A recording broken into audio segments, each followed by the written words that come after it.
here as long as you've been here or whatever. You know what I'm saying? Yeah. The multitude of counsel is good. It can't just be from one way. And then there is some wisdom that can. I'm not gonna say it does. Yeah. But there's some wisdom that can drip from older people. And you don't want to disregard that from people who are your elders. The same way, I want to be respectful of young people that they can and they must pour into my life in order for my life to be of value to the other people my age and the people above me, because the perspective, we're bridging the gap. Nah, that's we're bridging the gap. Yes, and it's not gonna be easy. It's work. Sometimes we try That's okay. Like you said, you ask for it. We ask for this work. We ask for it. We put in the work that we asked for. Yes, ma'am. It'd be different. And I guess you and VL, I listened, to the podcast. I don't think I had a chance to respond, but I heard you continue to say, and what we walk into, I think, is our new knowledge, our new revelation by having these conversations. Yes.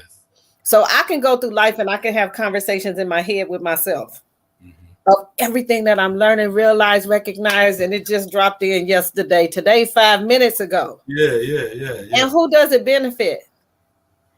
If I do not provide, if I'm not provided, if I don't have access to the opportunity to share what I just learned. Yeah, nah, that's true. We got to share. That's why I was listening to you yesterday. I'm like, oh, he done came into something. Look at that. And he said, I asked for this. This is how I am journeying. This is how I'm getting through the work. Yeah. By recognizing that I asked for this. I asked for it. No, what you gonna trip for? Who you gonna trip with? Because you asked for this. If you don't want it, don't cry about it. Tap out. You know what I'm saying? No tapping out. No tapping out. That's what I'm here. Instead of complaining. Ain't no tapping out. Ain't no tapping out. If there's no tapping out, and it shouldn't be no complaining, that means just stay with it. You know what I'm saying? You might complain, but just remind yourself. Yeah. But like, I asked for this. Complaining ain't gonna help nothing. You know what I'm saying? It's not. It won't. Work through it. Figure it out. It's okay. Yeah. It's okay to be frustrated. It's okay to have doubts. It's okay. But you know what I'm saying? So, yes. But we are been live. When you start talking, I just let it go because the world needs to hear you talk. So they don't, you know what I'm saying? But we live. We on Instagram. We on Facebook. What up, Lem? You know what I'm saying? I got my boy Big Cook already on the Instagram. I got people on the Facebook tapping in. Awesome. Hi everybody. Oh my God, I forgot to remind somebody. You good? We on here with Miss Rhonda Brown. Yeah, I'm here. Mama Brown. Present and accounted for. If you want to see her in her presence, you got to come to the Wealth Gangster YouTube channel. You know what I'm saying? What you talking about? If all you can do is be on Facebook or Instagram, you'll be able to hear it. So we hear. You understand? We appreciate everybody already tap in. How you doing? Amazingly beautiful. She arrived. Amazingly. Oh, I see. I got the comments up over here. Yeah. Hello, salute, greetings, peace. So once again, we back up in here. This is the second episode, and we building. I've been looking forward to this conversation because I have a lot of things that be on my mind as I'm trying to build, strategize, figure out things. And you had times when you clash. And this is why I came up with the idea of the show, and then you popped in my mind, because of the conversation we had. But I want to figure out how can we bridge the gap, because I realize it's a gap, because even in me studying, even though I'm doing everything I'm doing, I realize it's a huge gap when I talk to a lot of elderly people on just the way we think. Not that somebody's smarter or dumber than the other. I just realized that it's not connecting some kind, you know what I'm saying? So and I'm like, okay, what better way to connect than we just have constant conversations of understanding and trying to figure it out? Because if you take out the ego and you take out your emotional and your personal feelings, it's all about the end goal. So if we can't agree with everything, we can agree that at the end we want a better community. We want better for our people. If both our end goal, we should be able to figure out something. That's my hope. That's how I look at it. So how do you think about it? When you think about bridging the gap, do Is it just somebody gonna have to get in line, or somebody? What, like, how do we figure out this bridging the gap thing?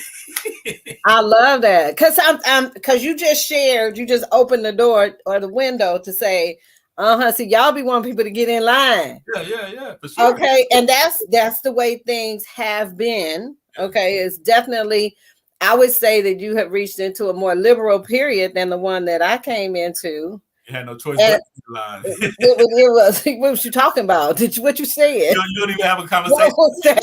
You know, yeah. Get out. You ain't did nothing but made a look, and it's like, that's no. There's a line, and you get in it. And of course, it was just, as we had kind of mentioned before, it's purposeful for the times, but the times are changing. And so with bridging the gap, what I notice is that divide is detrimental to us when we understand that our unity is our power. That's it. And so in any place we see a divide within our community, within our group, then it needs to be addressed. And then from the beginning, there was no divide. Yeah. There was no divide. You understood exactly where you were in your community, your expectations, your value. Everything you did was tied to the community, tied to the group, tied to your, I don't exactly know how to say it, because we're people groups. That's what we were and we are. And then we came over here and we became another group. I was watching a video and it was an African person, from continental African person.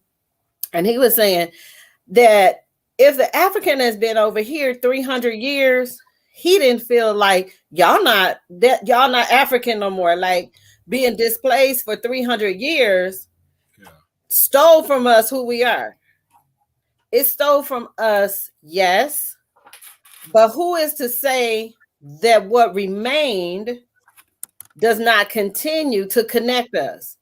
So with bridging the gap, I see it as looking for every opportunity to connect with exactly what you said. What is the end goal? Yeah. What is the end goal? Mm-hmm. And for the end goal, it can be different for different people. Yeah. Because we live in a society that has taught us to be very individualized. We have, as what Neely Fuller would say, our worst attribute is show-offism. We just been taught to show off. Yeah. Show off everything. Just show it off. But what are you hiding? You got the skill of showing off, but what's real? Yeah. What's in actuality happening? You know, while you making like you have all these things, what are we letting fall? Everything that's important. Everything that's important.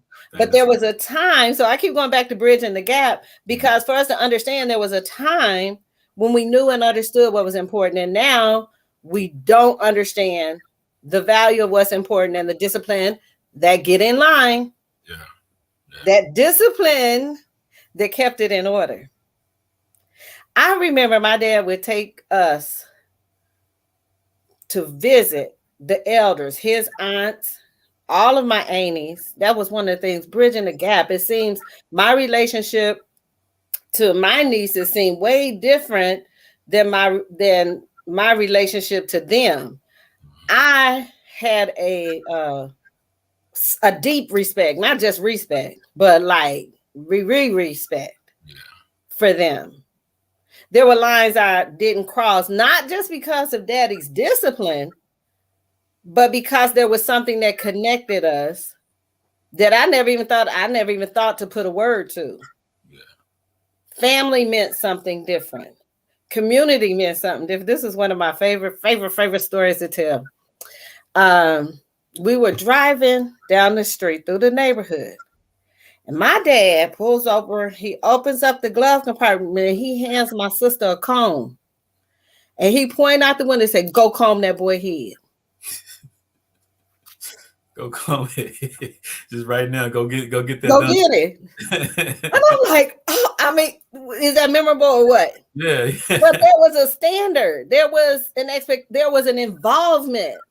I don't know if he knew him or not. I'm just in shock. Yeah. And I'm just glad he didn't hand me the comb. Yeah. I probably would have got a whooping that day. Yeah. Because I wasn't going to get ready to do that. But my sister, different. You know, daddy said go, it's go. Do let's go, you know. And I was like, I just never forgot that. But that's what, you know, how connected we were to the community. And so even now, I think about it. I went to when my son was at Shoemaker, and he's almost 40 now. But anyway, he was in Shoemaker, and I had to go up there to the school. And I saw a young man, and he had two ponytails out like with little puffs on them. Yeah. And my son looked at me, and he like, "Don't do it." And I got to do it. I got to do it. So baby, baby, tell me something. You know, that joker had the grades. He had to write it. You wear your hair any way you want to. I was just curious what gave you the boldness to step outside of the mold and do you. Yeah. That's all I wanted to know. And so my son was like, don't do that, Mom. Then we get to the front of the building. We got jokers up there squared up, getting ready to fight. I don't work there at this time because I don't play that. But anyway, they squared up, getting ready to fight. I worked at Smith Middle School at the time. And I stood in the middle of my scene, an employee hiding behind one of the little pillars. Yeah. I stood in the middle and I'm like, I don't know what you think you're doing, but you need to go on. And you know, like that's how involved we have to be with one another. Yeah. Tony, I love you enough to, if I see it, I'm gonna say it. But when I say it, I'm saying it in love. Love, yeah. Maybe that, you know, and sometimes my daddy love didn't look like love at all. But sometimes you don't catch it till later, and you understand it later. But when it was, you know, sometimes it just didn't feel like that. But anyway, these jokers were squared up, and one of them looked, and they was like, "Who is that?" I froze for a whole minute. But then they complied, left, and there wasn't no fight right there that day. So we have to be willing in truth, because I think you mentioned something else, when things have to be said. Yeah. And I think with bridging the gap or just growing together, that if we're not willing to say what needs to be said, then we deny ourselves the opportunity to be all that we have, all that we can be, all that we are destined to be. Yeah. Period. We gotta say it. I got to say it. I got to say it. In love and respect, but it's in love and respect, and what you do with it. Yeah. What you do with it, you do with it. Yeah. I'm not holding on to it because it's important. You're important to me. I think bottom line in bridging the gap is I understand your importance. Yeah. I understand your importance to me. There's a song in the Christian church that says, "I need you to survive." And I love words. Me and words. I love them. I love words. And so it has, you know, it comes at you two different ways. I need you to survive means that I need you, personally, you, to handle your business, survive. Okay. Then when I say it again, I need you to survive. Guess what? I need you to survive. Can we bridge the gap? Yeah. I believe we can bridge the gap. If I understand that I can't make it without us, I can't. It's a lonely world out here trying to be Black all by yourself. It's much better when you have people who you got that support system. Yeah. Yeah. I mean, my world changed a lot. And it changes a lot when I meet people who have the same intensity of urgency of being connected to our Blackness. Yeah. Some people it's second shelf, no shelf at all. They just move that over there. I already know. But when it's like wake up in the morning, it's just a part of you all day long. Yeah, it's not even a thought or not even, yeah. it's not a turn off button. You know what I'm saying? And right. There's no turn off. How you do that? A lot of us didn't master the turn off because we understand to be accepted in society, we must master the turn off. And and when you don't when you like, man, forget that, I'm not turning it off no matter what, then you kind of look crazy to even our own people. Like, man, you can't do that. Nah, I'm doing this because once again, it's never no disrespect. It's never no hate for nobody else. It's just me living in my truth 24/7. But most of us then got used to not living in our truth because our truth gets us in trouble. Our truth gets us fired. Our truth get us out, you know, and sometimes it ain't even about the other people or other groups. It's about us. Right. Like, even though I'm for my people, I go into that fight knowing that most of my people, I ain't gonna say most, a lot of my people gonna be against me, not gonna support me, and gonna be the first ones to talk down. That's just baked in the cake. Hopefully over time it'll change, but I'll be lying to myself if I didn't know that that's a fact. You know what I'm saying? Like, I got businesses right now that wouldn't survive without other races, even though I talk black 24/7. You know what I'm saying? But see, most people that I know in business like mine or businesses that kind of depend on other groups, they scared to talk like me because what if somebody in them other groups hear about it and they turn on you?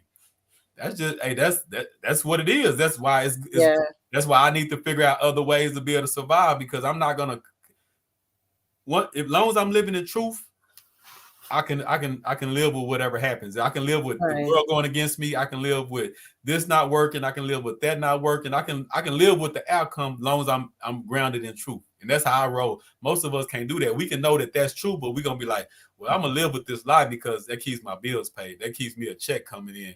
And we, you know, majority of black people have settled for that notion and just, it's okay with. We'll talk that talk amongst each other, but to be out in public with it and to be out not apologetic about it, nah, we ain't doing that one.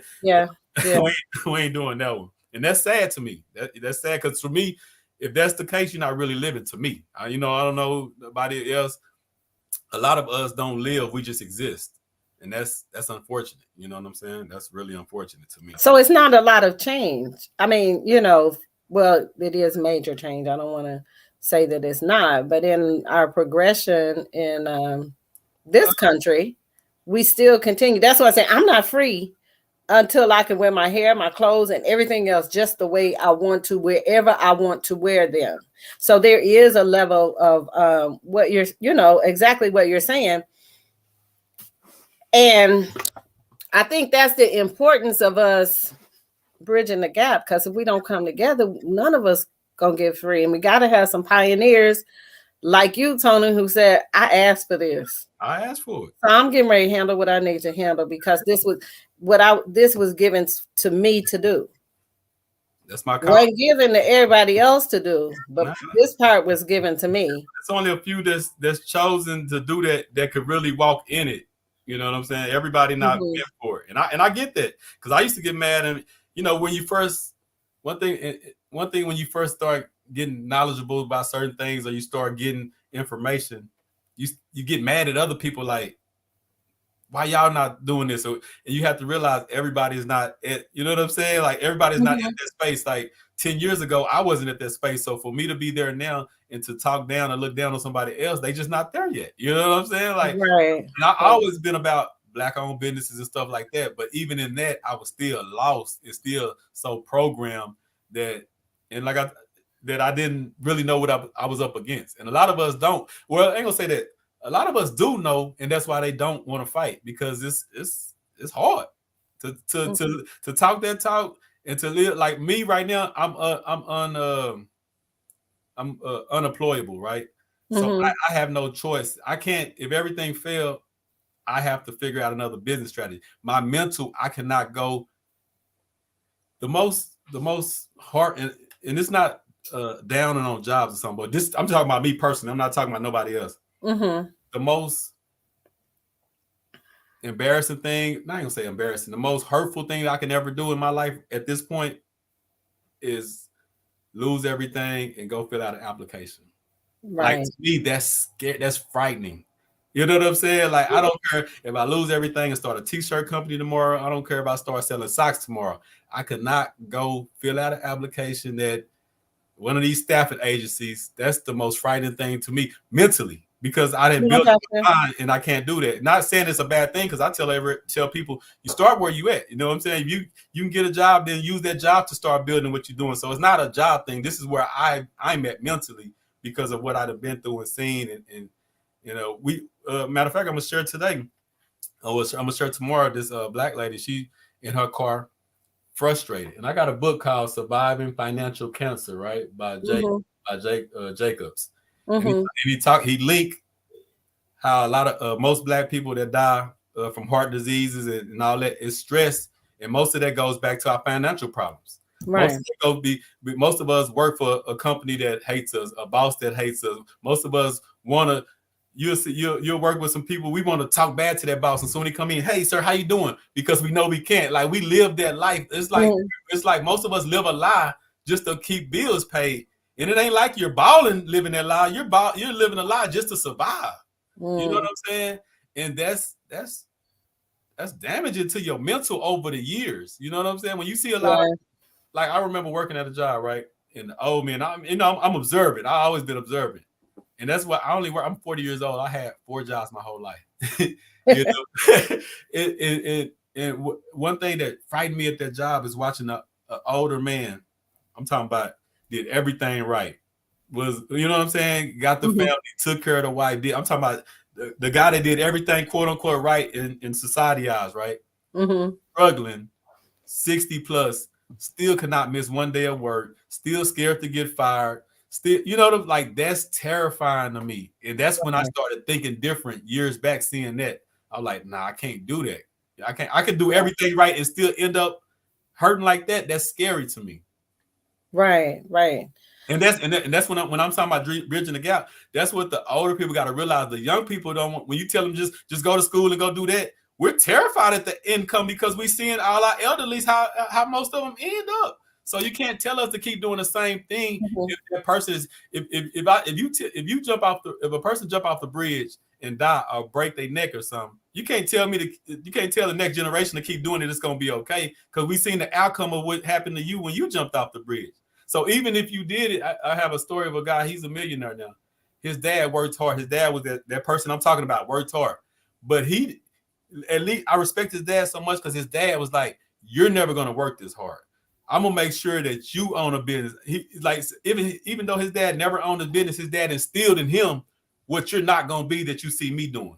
And that's what I mean about, and a lot of people that I bump heads with, it's like y'all telling people to go that same route, but when you look at your ending is not glory enough to want to follow that route. So won't you say, even though I went down this route, I'm gonna point you a different direction. I'm gonna give you the knowledge, that the pitfalls and where I stumbled at, and where I wish I would have followed my dream. Because it's a lot of them men and women that had dreams, they just didn't go with it. You know what I'm saying? So when you push the next generation to do what you didn't do, since you know what the outcome was. Right. And you know, like I say, and that gets touchy, because a lot of people get in their feelings when you talk like that, because, well, he's a hardworking man. And I'm gonna say this, and then I want your response. Because these are the tough conversations I have with my people. You know? Right. I get it. With my grandmother, right? And she was upset a little bit, you know. I think she took it a little personal, but like, I lead with respect, but some things gonna hurt. Right. My grandpa was a hardworking man, right? Great man. I love him to death. But when he died, he left nothing. So this is a question I ask myself. So if a man can work hard, go to church 2-3 times a week, do all the things that society says great, and die and leave your wife and your kids and the grandkids nothing, to me, was that a great life? That's the question I ask myself, because, and this is when I talk to my preacher friends, I say a lot of Christians, to me, are selfish. And the reason I say that, because if you ask them about where they're gonna go, all they think about is where they're gonna go when they die, right? Why we never think about what we're gonna leave when we die? Other, you know, like, other groups think about, when I die, my kids gonna have this. My kids gonna have that. I'm gonna leave this in place. I'm gonna have this insurance. I'm talking about, they have it mapped out. Why we don't do that as a community? All we worried about, I'm going to heaven when I die. Hey, and I had a preacher tell me, I said, man, he said, man, I ain't worried about leaving no money because they ain't gonna do nothing, mess it off anyway. I was like, what? Hold on, what? No, it's a good partner of mine, you know. And I told him that's the craziest thing I ever heard. So you lived your whole life just to go to heaven, but the people, the offsprings, and the family that you built, you don't care how they situated after you go. To me, when I go, hopefully it's a long time from now, I'm not worried about if I go to heaven or hell, just to be honest with you. My worry is in 100 years is the legacy that I built while I was here, because we're going to be dead way longer than we're going to be alive, right? So to me, in 100 years, in 200 years, can I do a big enough impact that I'm still talked about? Am I still on that wall and they say great uncle, or great granddad, or great cousin-in-law, he the one changed the trajectory of my family? To me, that's bigger than where I go when I die, personally. But when you talk to most elderly, heavily religious people, all they care about is where they gonna go when they die. And to me, that's heartbreaking. Okay. I know I just said a lot, but I was trying to take notes. I done had a note come in from grandson. So, but we'll get through it. What I would say is that you're looking at, or what I'm seeing or hearing, is that you've come into some knowledge that Grandpa didn't come into when bridging the gap. So you came into some knowledge. You can't say what Grandpa would have done if he had come into some knowledge or understanding. Then the next thing I would say is that the environment and the teaching dictated the belief system. So you say a lot of, these people are in church. Now we came up, and it haven't been that long that we came up out of enslavement, Jim Crow, and then this what we're in now, these oppressive undercover oppression. It's not all in your face. Yeah. It's the microaggression. It's the reality. It's if you, and we all do, I think, look around and go, it's not enough of us here. We would just, in my era, we would just celebrate when we saw a Black person do something. We're still doing that, not understanding that we should be doing, this should not be a thing. Yeah. It should not be a thing. If indeed we have reached to where our ancestors, our elders were trying to get to. They were trying to get to where it wouldn't be a thing. They didn't get to it. Why didn't they get to it? Because there is an oppressive system in place to make sure you don't get to it. Did they have the knowledge and understanding of that? I read a book about Nat Turner. And in this book, just things that, that you can read about the past that shows up where you are. Yeah. In this book, you have the Poe, white people, right? Mm-hmm. The only thing they can is, we might can equate it to us hanging on to heaven, to the promise of after this. Yeah. Just make it through this, and after this. That was slavery. Right? That's what they did in slavery. Yeah. Okay, and so then you had the white people during slavery, and then coming out of slavery. What did they have to hold on to? Land, wealth, everything. No, the poor ones. Oh, the poor ones. I mean, but what we always say in my groups, that even if you're a poor white person, you still have $1 million worth of whiteness because you're an American. Okay, so this is what they had to hold on to. Mm-hmm. That they were better than another group, which would have been us. Yeah. They still could. They knew that they were not able to climb any higher than that dominant group would allow them to be, but they were willing to hold the banner for their poverty, as long as their poverty did not reach the level of our poverty. They always had somebody to look down to, And so for us, that was what we had. How did we get it? It was religion that told us, suffer now, it's going to be a great reward.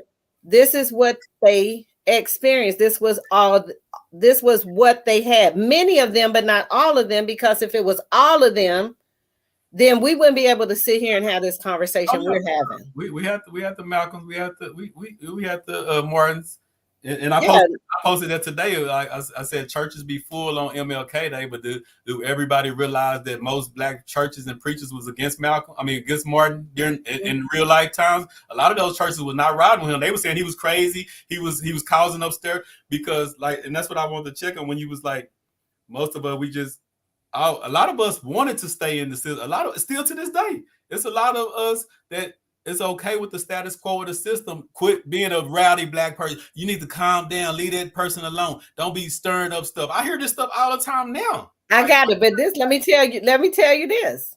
Bridging the gap. Yes, ma'am. So now I'm older. I'm able to have conversations with my aunties that I wouldn't have even known to have because I hadn't had enough experience in life to even have that conversation. And it comes to find out that my aunt and my mother, they both got out of the system as soon as they could. It was just as oppressive for them. Now my aunt is a nurse. My mother worked key punching, kind of that kind of job. But a nurse doing what they love and can't continue because of the system, the oppressiveness of them for their color, their being black. Well, you don't even have to act black. You still gonna get that business. Yeah. Why not act black and be black and speak up? Because you're gonna get the business either way. Some of it. So they was just kind of holding them on. And you have mentioned, the high blood pressure and the stress and things like that, cancer, financial cancer. Yeah, us on them jobs, 8, 10, 12 hours, because the more you do, the more they will let you do. I was talking to a lady and she was like, it's only one assistant principal on the campus and it's supposed to be 2. Well, babe, as long as you do the work of 2, they not looking for nobody else. It's the bottom line, it's the money. Yeah. So there's a distinction between what happens in the workplace as it relates to the people who have the resources and their bottom line. They really don't care. The dynamics of who we work with and how we operate in how we operate in our work environment is up to us, I think, individually. Okay. I heard tell of people letting people yell at them. Where that happened at? This a job. You're going to respect me one way or the other. You're not going to yell. You're not going to do anything I like and I not tell you. And I will call you on what you're doing. Yes, you could have influence on whoever, and maybe I didn't move up, but if me putting up with you and letting you run rampant and do whatever you want to do and not thinking there's anyone out here that will stand up to you, you will not have that level of power, period. Not around me. Yeah. Other people might allow it, but they don't understand. You allow that, then they rolling on you some more, but no, I remember a lady, she told me she's talking about a white lie. And I was like, oh, what's that? What does that do to it?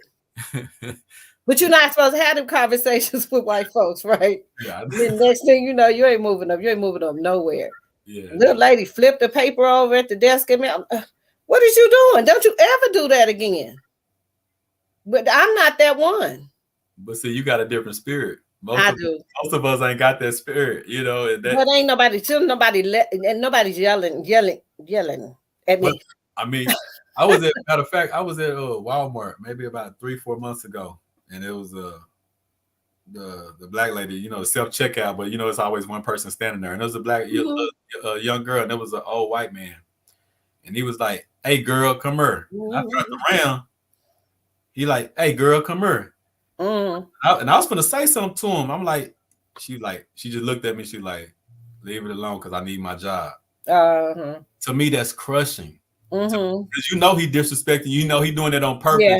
And you can't say a word. You got to go over there and help him. I'm telling about he's the most, man, he smelled like, I don't know what he smelled like. But, right. Right. But I was gonna say something to him, but she asked me not to because she wanted her job. You know, if I'd have said something, it could have been a commotion or whatever. And I wasn't like gonna be nothing physical. He was an older guy that I wasn't gonna touch, but I was gonna set him straight with words. You know what I'm saying?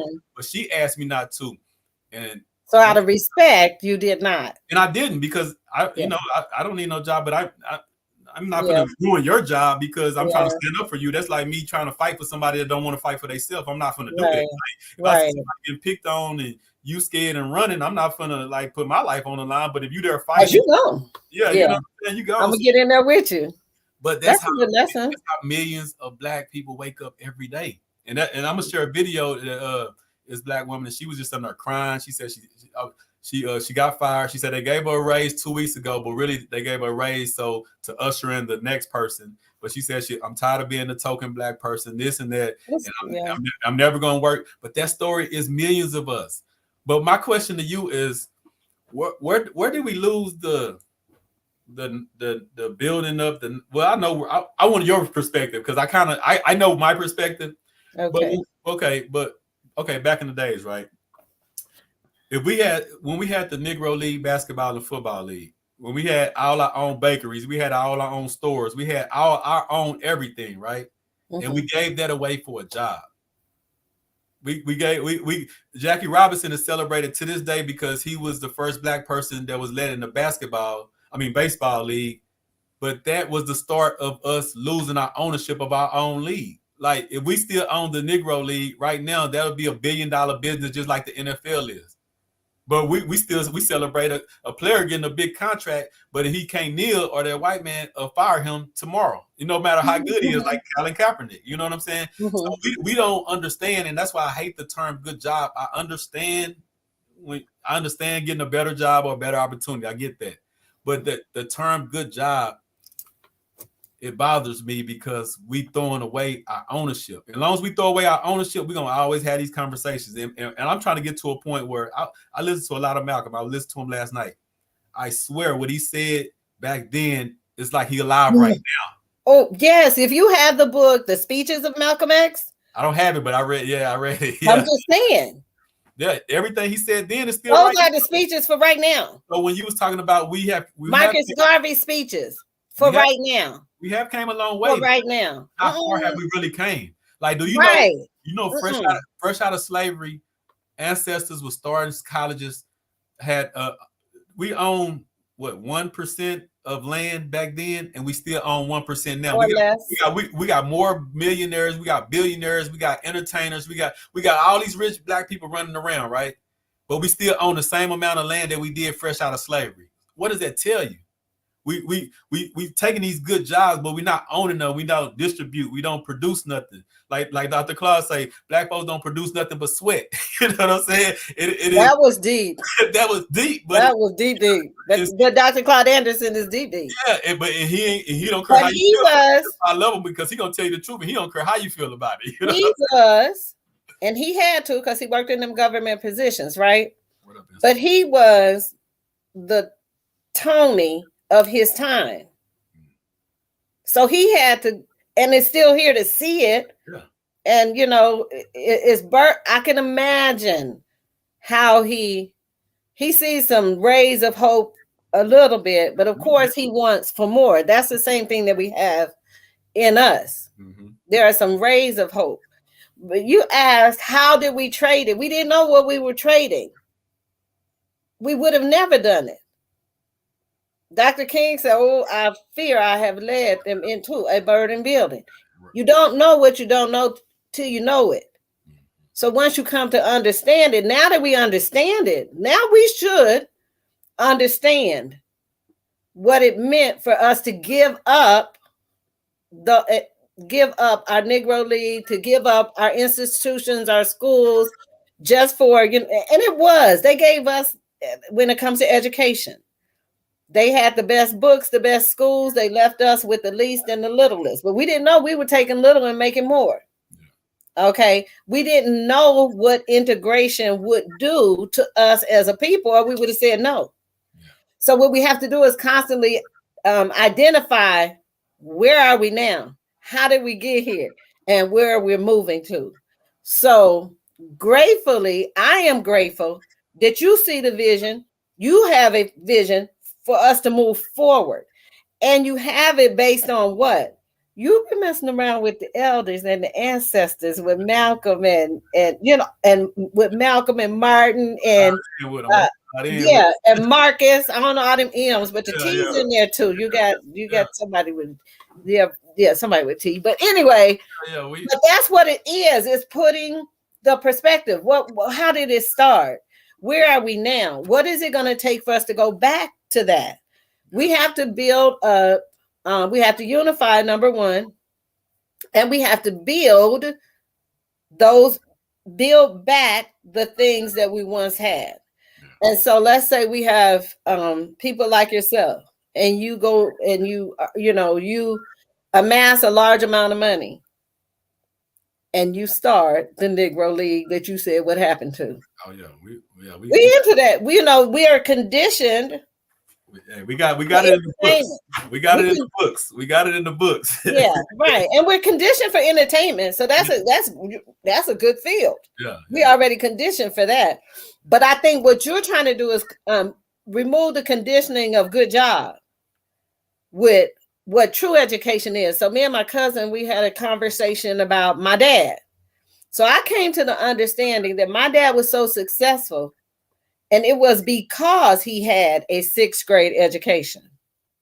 My cousin was on the other side, and she's like, oh, if Uncle Charlie would have went to college, he'd have really, woo, No, if Uncle Charlie would have went to college, Uncle Charlie would have lost all of the education that he received from where? What had been passed down to him, how to make it, how to live, how to survive, how to handle your business, how to be a man, how to handle your business. So how to handle, you know what I'm saying? And so we really fell on opposite sides of that. And I'm going on because remember we said Carter G. Wilson, they went to school and they said how long did it take me to get all of that out of my mind? Because it's not really school, it's socialization. It's here are the lines and make sure you stay within them. That's it. This is what we teach, and that's all we teach. And when we teach it, we'll tell you where you're supposed to be in it. Mm-hmm. Okay? We give you credit for nothing. That means you take credit for nothing. And so I keep going. There's some things that, were just devastating to me. Facts, Bam. There was some things that was just devastating to me that maybe someone else it didn't impact them in the same way. Yeah. A young man went and he shot in this little thing. He shot some police officers up in Dallas. And then they cornered him and they got him in a building, right? In a room. Just him. Oh, when they sent their robot in there? That hurt me to my core. Yeah. And what hurt me so bad was there's no collective to cry out. We just had the Elijah McClain. That baby is saying, I love y'all. He's being just earnest and honest with what he has to work with, and he was killed. Yeah. And instead of owning up to it, of having any type of leverage, we as a people, we have none. So the only thing, I'm like, okay, I get it, but when will the rest of us understand the implications for all of us? We're going to be celebrating Dr. Claudia Brown Day next month. Her birthday is February 22nd. When they came for Dr. Brown, we didn't understand, and we should be understanding this by now.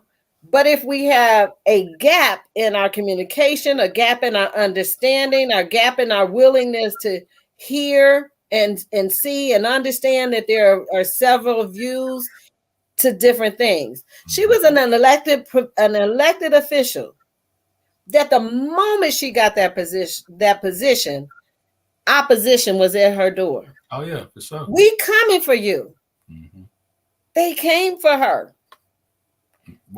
the Black community organizations that she was so faithful to failed her. Yeah. They were not there for her. She could not find a lawyer that would take her case. Nah. They scared. Yeah. You know, and I think I might have mentioned it before. Yeah, I tried to get in contact with Crump and everybody, oh, we're going to call you back. That right there should have set precedence. Yeah, now you got to be a little more high profile or something more on the news for Crump, you know. But they didn't think, well, it's about the cash. Yeah. We've been, I guess, I'm not speaking on, that man, but I'm speaking on us as a people, as a collective. Yeah. It could have been the young people that she because she substitute teach and she was involved in everything in the community. It could have been young people that stood up and said no. It could have been old people that stood up and said no, because they understood where she came from and how she got to be where she is, She begged and pleaded with everybody, run for these offices. And guess what we said? She did it herself. Okay, and then she got in that position. It could have been the NAACP. She was a lifetime member, very active, that stood up and said, no, this is not going to happen. Okay, it was so many groups that could have, but we couldn't find anybody. Yeah, I don't want to get started on them tonight. We won't start on them then. I respectfully, but it's gonna have to be a day where that's addressed. But once again, it will always be respectful. But we have to understand the implications. When I know another one that just happened in the news, the Black soldier that was pepper sprayed and mistreated by those police. Mm-hmm. He filed a suit for $1 million. They gave him $3,000 and something. I guess what we have lost, a key component of what we have lost is what happens to one of us happens to all of us. Yeah. Now we got the coattails. I'm Jay-Z, I'm Beyonce. No, I'm not. And I'm on the Steelers. No, I'm not. I'm not on the Steelers team. They're not sending me a check. Sorry, husband, he's a Steelers fan. But whatever fan you are, they're not sending you a check. Nah, that's my whole, okay. Yeah, but you on their bandwagon and you can connect with them. But how do you connect with what happens to people in Black America? Because whether you know it or not, we are seen as a collective. Oh yeah, we are just not moving as a collective. Why are we not moving as a collective? Because there has been an effective campaign, situations put in place to divide us and to keep us divided. Yeah. And so we have to have the same urgency and the consistency to say, no, we're going to come together. We're going to be together. We're going to bridge the gap. Yeah. Because if we don't, we're not moving forward. It'd be another. And what's happening to us now is it's so hurtful. They put a robot in there to kill that Black man, and Black folks said nothing. Nothing. I mean, I'm part of some groups. We said a little bit, but it was like the groups I'm a part of. We're doing amazing work. We buying a lot of property, but you never see it. I share a lot of stuff. You'll never see it shared and highlighted. But if somebody dies, somebody go to jail, something like that. That's what we celebrate. We'll talk about, well, Black people need to do this and that. And I'm like, hold on, man. I'm part of a group. We just did this in Atlanta. We own these apartments. We just got the first Black History Museum, 100% owned by Black people, telling our real stories, not some white people with a Black museum. You know what I'm saying? Stuff like that. Right. Right there. People see it. People see everything I share, and everything people like me share. It ain't just about me. Everything people like me share, and they just keep strolling past it. But let me share something. Like one of the homies go to jail. Oh man, free him, or you know what I'm saying. We're more to celebrate. And I love this meme. And it said I got the job. You get 500 likes, and then it say I'm starting my new business. You got 3 likes. We're conditioned to not really celebrate what is out normal, which it really shouldn't be. But when people really doing greatness, we don't want to strive to do. And the same thing when I talk to parents about kids, I say not intentionally, but if you got 3 or 4 kids, the ones that's good in sports, you kind of put on a pedestal. Mm-hmm. And the other ones, you kind of like, you know, you love them and all that, but you don't put them on the same pedestal as that one that plays football or basketball. You know what I'm saying? So what are you doing? You're conditioning the kids that these sports are more important than you liking to read or you liking to do this or you liking education. So you're already training them. And that training is generational training. Like I always tell my mom, I said, Mom, you used to whoop me when I didn't want to go to church. Grandma used to whoop you when you didn't want to go to church. Great grandma used to whoop her when she didn't want to go to church. And the slave master used to whoop the ancestor when they didn't want to go to church. Y'all don't even realize y'all still passing that same tradition on. Yeah. Still to this day. And until somebody stand up and be bold enough to say that, how we gonna break it? We can't break it if we scared. If I was scared to challenge my mom on thinking, not ever disrespecting her, but challenging her on, nah, Mom, I don't want to go that route. I don't think like that no more. I'm outside of that now. And I was scared for a few years. Like, you know, when I started talking about the ancestors and I'm more spiritual than this, and my mama taught me that if I question God, I get struck by lightning. Like I was programmed that from young. So even when I first started thinking different, I was like, you know, you know what I'm saying? And then I started thinking like, hold on, man, like how? Like I know people that do harm to people and live a long time, and I know babies that ain't never hurt nobody born with cancer. So I can't be a bad guy and I don't want, and like I told her, I don't want to be a part of nothing I can't question. And see, that's what the new generation is about. Because, like you said, when you came up, you didn't even think to question them because you knew the repercussions. Yeah, in private. The new generation is like, nah, I'm gonna question this, and we might fall out. You might not like me, but I'm questioning that, and that's part of the divide right there. Because now you're just a little hothead. Now you're just a little rebel. Now you don't want to listen. No, I'm just questioning things that I don't feel works.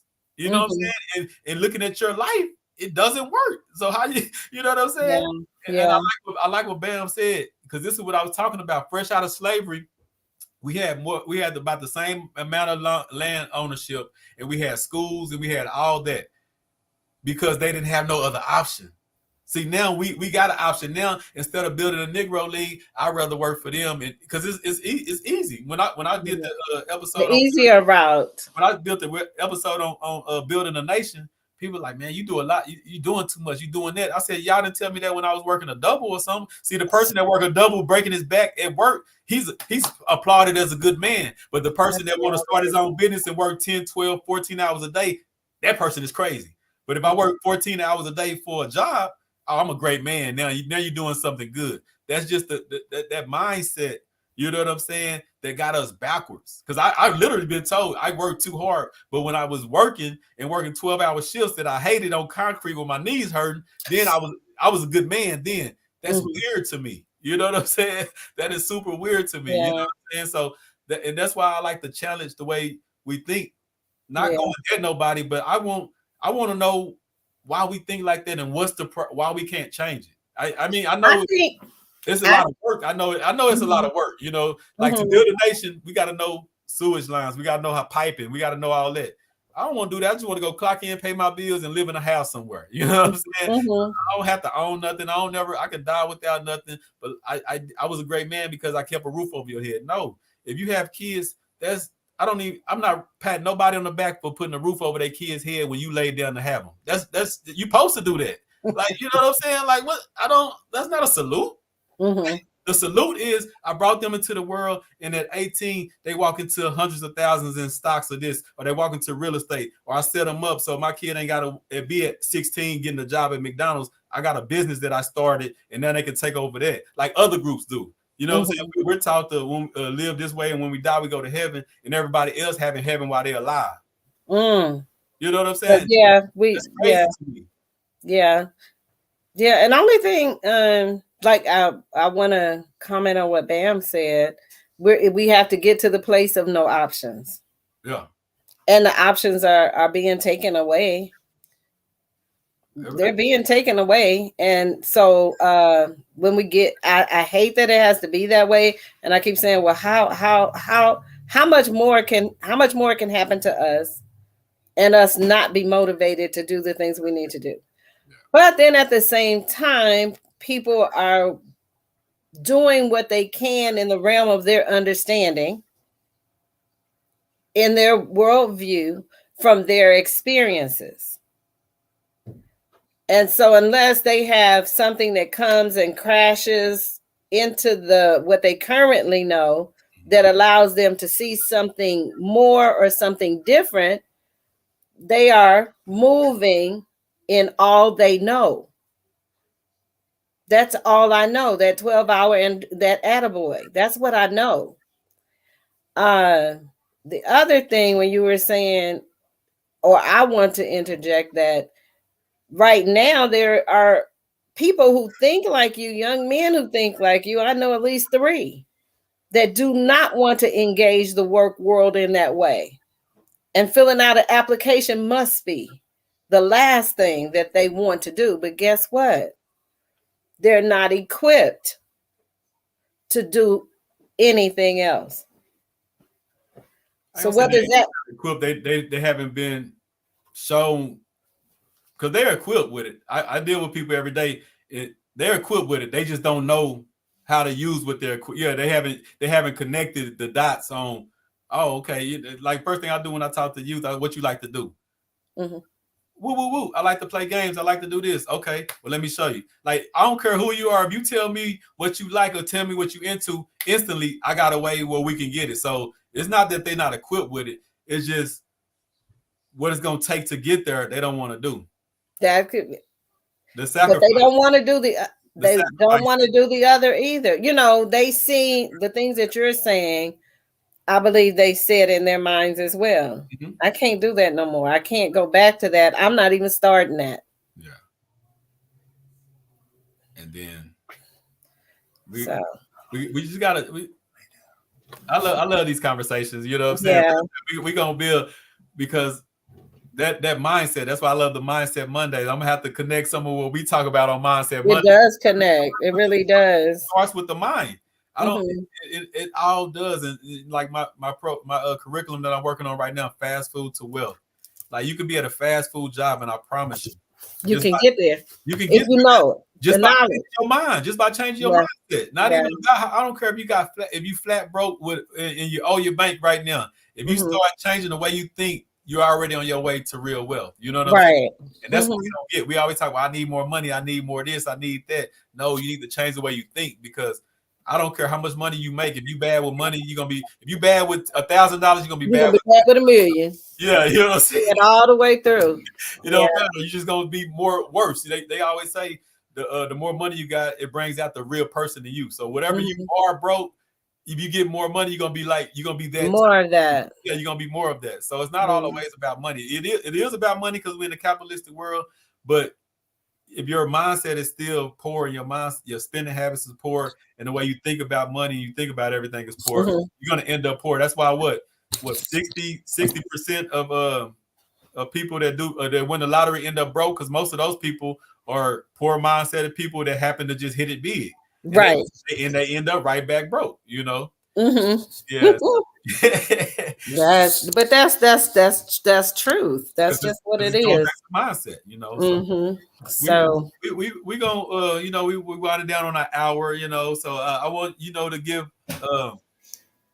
and we still didn't even get to the respect of the two-way street. It's a two-way street, though. I mean, but I think we modeled it. We think a lot alike, but we do not have the same experiences. Yeah, for sure. And respect is a two-way street. So I think even in the conversation, we're modeling what that looks like, what that feels like, being free, open and honest communication, truth, telling the truth at the right time. I mean, to the right people in the right way, and not holding it in, not withholding truth from people. That's not respectful.